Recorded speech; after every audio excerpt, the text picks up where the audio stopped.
ఆ మిత్రులందరికీ నేను ఒక్క మాట చెప్పదలుచుకున్నా.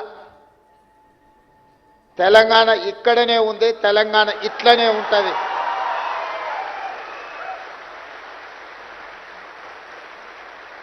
ఇది తెలంగాణ స్ఫూర్తి, ఇది తెలంగాణ చైతన్యం, ఇది తెలంగాణ భవిష్యత్తు. మిమ్మల్ని ఉద్దేశించి 4 మాటలు మాట్లాడాలనుకున్నప్పుడు మా అధికారులు నా ముందల 10 పేజీల ఒక నోట్ తీసుకొచ్చి పెట్టిండ్రు. అది చదవడం ద్వారా నేను లీడర్ను కాదు రీడర్నని మీరు అనుకునే విధంగా 10 పేజీల నోట్ తీసుకొచ్చి ఇచ్చిండ్రు. నేను ఒక మాట చెప్పదలుచుకున్నా. మీరు నా కుటుంబ సభ్యులు, తెలంగాణ కుటుంబంలో మీరు భాగస్వాములు. మీరు నేను మాట్లాడుకోవడానికి అధికారులు రాసి ఇచ్చిన నోటో ఇతరుల ఆలోచనలో నాకు అవసరం లేదు.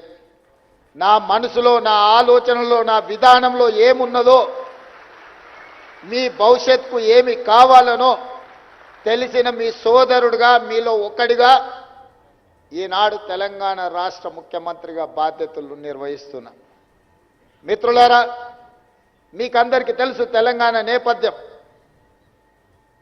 ఆనాటి కొమరం భీముడు కావచ్చు, మలితరం చాకలి ఐలమ్మ కావచ్చు, తర్వాతి తరం సాయుధ రైతాంగ పోరాటం కావచ్చు, ఒకనాడు జల్ జమీన్ జంగల్ కోసం కావచ్చు, మలితరం భూమి కోసం, భుక్తి కోసం, విముక్తి కోసం కావచ్చు, ఈనాడు సామాజిక న్యాయం, సమానమైన అవకాశాల కోసం కావచ్చు, సర్వ స్వతంత్రంగా స్వయం పాలన కోసం మన పోరాటం కావచ్చు, ఇవన్నీ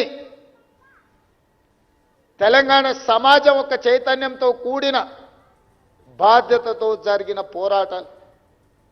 ఈ పోరాటాలలో వేలాది మంది అసూలు బాసిరు. ఈ తెలంగాణ గడ్డకు ఒక చరిత్ర ఉన్నది, ఈ తెలంగాణ గడ్డకు ఒక పౌరుషం ఉన్నది, ఈ తెలంగాణ గడ్డకు ఒక వీరోచితమైన గాథలు ఎక్కడికెళ్ళినా, తండాలలో, గూడాలలో, మారుమూల పల్లెల్లో ఎవరిని కదిలించినా, ఏ జాతిని కదిలించినా ఈ తెలంగాణ స్ఫూర్తి కొట్టొచ్చినట్టుగా కనిపిస్తుంది. కానీ కొంతమంది వాళ్ళ ఆలోచనలో, వాళ్ళ భావ దారిద్ర్యమో, వాళ్ళ అవగాహన లోపమో, ఒక కుటుంబం కోసమో, ఒక రాజకీయ పార్టీ కోసమో తరతరాలుగా 6 దశాబ్దాలు కొట్లాడి సాధించుకున్న తెలంగాణ ఒక కుటుంబం లేకపోతే ఒక రాజకీయ పార్టీ ప్రయోజనం కోసమని వాళ్ళు భ్రమలు చెందడం మనందరం కళ్ళతో చూసినాం. కలిసి వచ్చి 2 సార్లు గెలిస్తే ఆ గెలుపు కారణం వాళ్ళు కారణ జన్ములని భావించారు. కాలం కలిసి వచ్చి గెలుపుకు కారణ జన్ములు కావాల్సిన అవసరం లేదు. కొన్నిసార్లు భావోద్వేగానికి లోనైన మా యువత మంచి జరుగుతుంది, మా అవకాశాలు మెరుగవుతాయి, మేము ఆశించిన ఫలితాల కోసం ఈ ప్రభుత్వాలు పనిచేస్తాయని చెప్పి ఒక నమ్మకం, విశ్వాసంతో వాళ్ళకు బాధ్యతను అప్పచెప్పితే విశ్వాసఘాతకులుగా మారి మీకు అన్యాయం చేసి నమ్మక ద్రోహులుగా ఈ చరిత్రలో నిలిచిపోయినరు, కాలగర్భంలో కలిసిపోతారని చెప్పి నేను సందర్భంగా తెలియదలుచుకున్నాను. మిత్రులారా, మీరు ఆలోచన చేయండి. మీ నేపథ్యం ఏదైనా ఉండొచ్చు, ఒక ఉపాధి హామీ కూలీ కుటుంబ సభ్యులు అయి ఉండొచ్చు, మారుమూల ఆదివాసి గూడాలలో ఉండే ఓ గిరిజన బిడ్డ అయి ఉండొచ్చు, లేకపోతే దళిత వాడల్లో నుంచి వచ్చిన నిర్లక్ష్యానికి లోనైన జాతి అయి ఉండొచ్చు, లేదా పట్టణ ప్రాంతాలలో చదువుకున్న యువకులు అయి ఉండొచ్చు. మీరు ఈనాడు చైతన్యం కలిగి 4 లక్షలకు పైగా పరీక్షలకు అప్లై చేసుకొని 3 లక్షల మంది పోటీ పడితే అందులో నుంచి 562 మంది సెలెక్ట్ అయినారు. మా చీఫ్ సెక్రటరీ గారు 1:700+ అన్నాడు. నేను అలా అనుకోవడం లేదు. 1:3 lakhs, ప్రతి ఒక్కడికి ఇంకొకటి పోటీనే.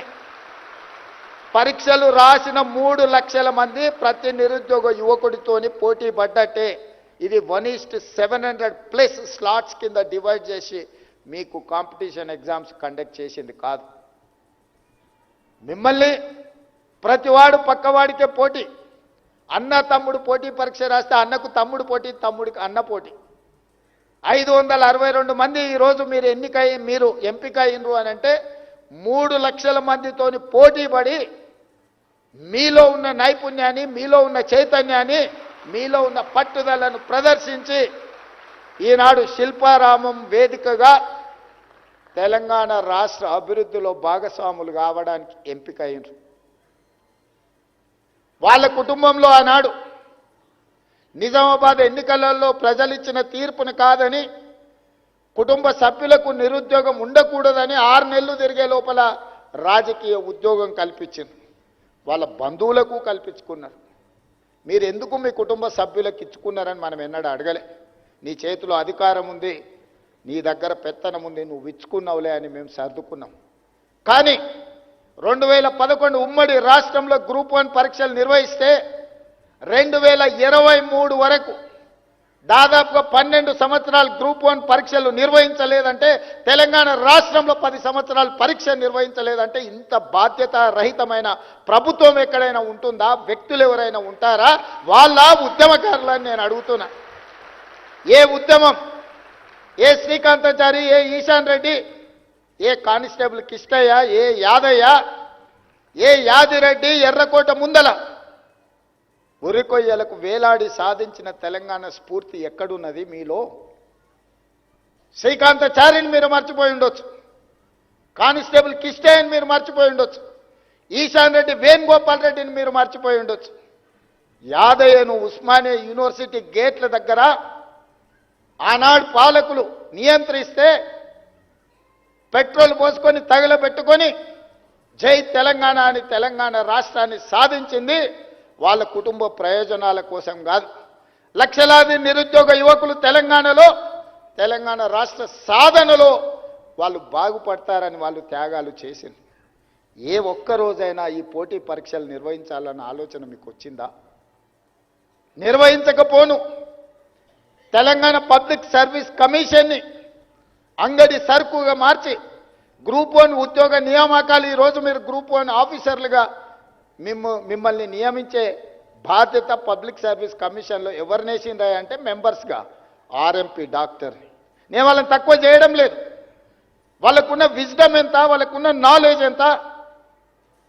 ఒక టీచర్ని లేకపోతే ఒక ఆర్ఎంపీ డాక్టర్ని చిన్న చిన్న హోదాలలో ఉన్న వాళ్ళని పబ్లిక్ సర్వీస్ కమిషన్లో మెంబర్స్గా నియమిస్తే రేపు ఐఏఎస్లు కాబోయే మిమ్మల్ని నియమించే ఆలోచన వాళ్ళకి ఏ విధంగా ఉంటుందో ఒకసారి ఆలోచన చెయ్యండి.